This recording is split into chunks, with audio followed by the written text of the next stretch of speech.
CEO of LGBTQ organization says DaBaby's off the hook for rolling loud comments, but Dave Chappelle hasn't shown empathy or remorse for a comedy special.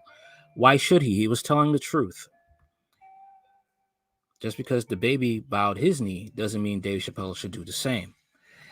DaBaby and Dave Chappelle have shared the heat from the LGBTQ community over the last few months after the two made controversial comments about the LGBTQ community. While both of them have endured backlash, it looks like one organization is willing to forgive DaBaby while still looking for an apology from Dave. If you all recall, LGBTQ organizations offered to meet with DaBaby, and Dave Chappelle agreed to meet with Netflix employees after Dave joked about DaBaby's involvement in a murder case compared to the sensitivity of the LGBTQ community. Since then, the DaBaby has issued a public apology and met with 9 HIV awareness organizations to apologize as well. On the other hand, Dave said he is willing to meet with members of the community, but will do so on his terms. Gwendolyn D. Clemens, CEO of LGBT org Relationship Unleashed, told TMZ the members of her nonprofit are in support of DaBaby's career continuing to flourish because he took time to educate himself about how his comments were hurtful and harmful.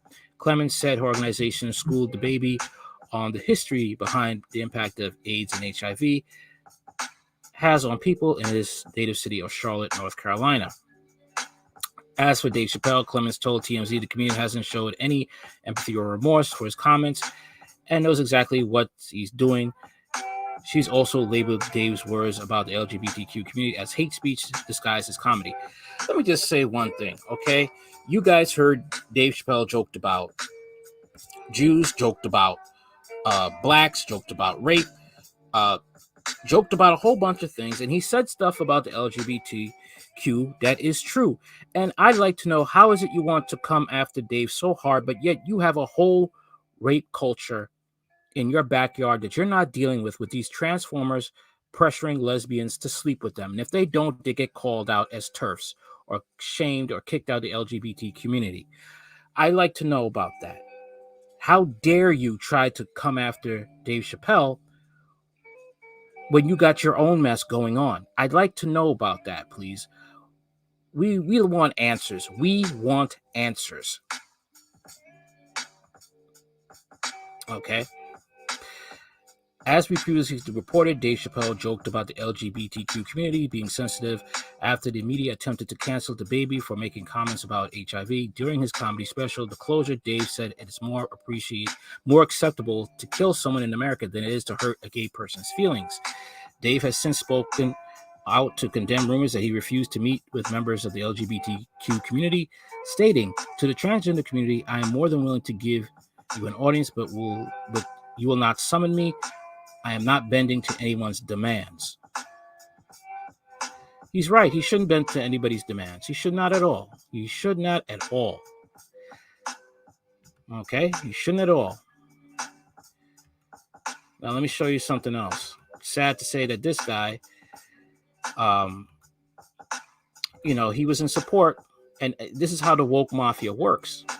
Okay? This is how the woke mafia works. And I hope, and I really hope that they do not back down, because I want this to be so epic, the backlash, after they've taken it, and then they just come back and just wham, just say, we're not going to take this anymore. We're going to have comedy the way it was, as it should be. Offensive, truthful, and to the point. Woke mob cancels Monty Python star Terry Gilliam after he showed support for Dave Chappelle. This is a white guy, too. I liked all the comedians, man. Sam Kinison, George Carlin, a host of others. George Carlin was... Dave Chappelle reminds me of George Carlin in a way, because he spoke jokes, but he also spoke truth. One of Britain's top theaters has canceled a production from Monty Python star Terry Gilliam after staff reportedly complained about the director's support for Dave Chappelle and his views on Transformers and the Me Too movement.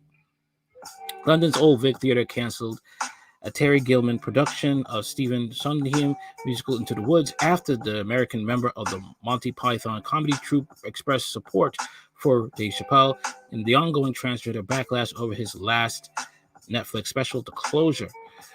In a post on social media, Gillum encouraged his followers to watch the Chappelle stand-up performance, writing, "To me, he's the greatest stand-up comedian alive today. Incredibly intelligent, socially aware, dangerously provocative, and gut-wrenchingly funny." Chappelle's latest Netflix special has stirred controversy among the far left, with employees at the streaming giant staging walkouts over its supposedly transphobic content. The celebrated American comedian has also seen his upcoming documentary blacklisted from film festivals over the controversy. The support expressed by Terry Gilliam for Chappelle drew the ear of staff at the Old Vic, who apparently succeeded in forcing the theater to cut ties with the director. The spokeswoman for the Old Vic told the theater newspaper of the stage, the Old Vic and co-producers Scenario 2 mutually agreed that the production of Into the Woods will not take place at the Old Vic. We won't be commenting further. Staff has also criticized Gilliam for his history of anti-woke comments, such as criticizing the Me Too movement for turning into a witch hunt that targeted some decent people. Well, yeah, I mean, you want to go after all these people, right? And you don't even apologize when you go after people that were innocent, okay? Mainly men. And another thing is, like, why didn't you go after Asia Argento, the former wife of Anthony Bourdain, who slept with a 15-year-old at one time in her career, a 15-year-old male whose life is scarred forever. Nothing happened to her. She slept with a 15-year-old boy. Nothing happened to her. The Old Vic itself was embroiled in Me Too scandal after it was revealed that Kevin Spacey, who served as the theater's artistic director from 2003 until 2015, was accused of having used his position of power to sexually abuse young male students. Okay, they went after him. Good. That was good. But I'm talking about the people that the Me Too movement did not go after or falsely accused. No apology. Gilliam previously angered leftists after declared himself to be a black lesbian to respond to the BBC chastising Monty Python for lacking diversity. Listen, I'm all for diversity, but what should matter is the person fit the troupe. Does the person fit the job? Okay. Do you want diversity in the doctor's office for a surgeon if the person who's black does not have experience being a surgeon, but you just want him in the medical field because he's black? Is that good for the patients who will be under his care? Is that good for the reputation of the hospital? Just an example. No, it's not. So they're going to be in there. They have to earn that. They have to earn that through experience, and they have to earn that in the fact that, are they good? Can't have black comedians in European comedies if they're not funny at all, if they don't have a stage presence, if they don't have a history of attracting crowds and have long-lasting star power. Come on.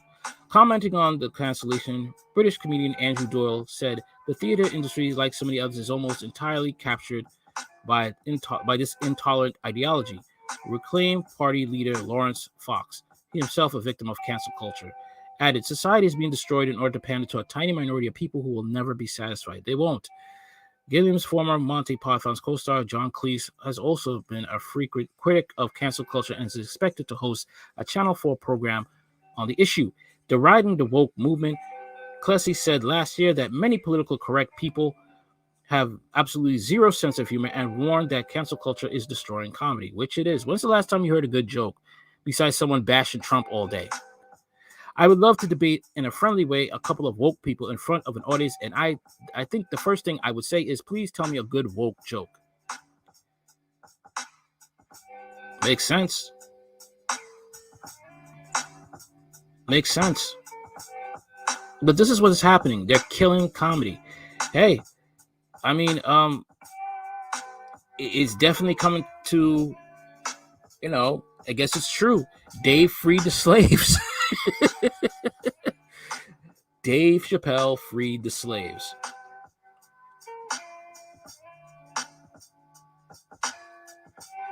Hey, what can you say, man? What can you say? Like, share, comment, and subscribe.